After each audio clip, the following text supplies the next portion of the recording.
to market your new disruptive idea. Got a new idea for a product or service that is going to be truly disruptive and change the way we see the world? Great. Only you're not the first, and you probably won't be the last either. The thing is, ideas are a dime a dozen, and actually the hard part is marketing those ideas and getting them to sell. That's where the marketing part comes in, and that's the difficult part. Unfortunately, it's even harder in many cases when your idea is exciting and new. Why? Because there is less point of reference and less context that you can use to explain your idea. So how do you get the word out about your new concept?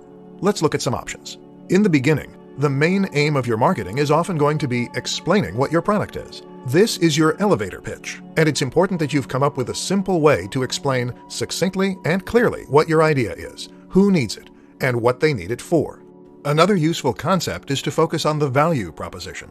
In other words, where does the value come from with your new service or product? How does using this product make life better?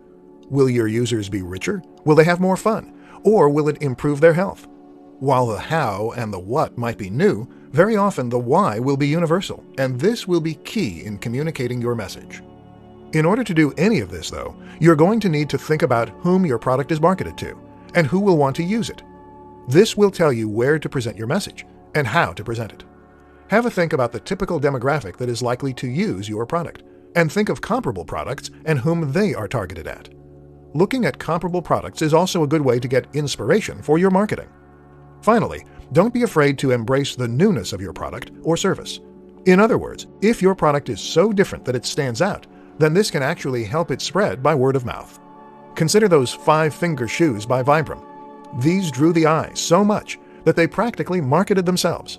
How can you get people talking about your brand?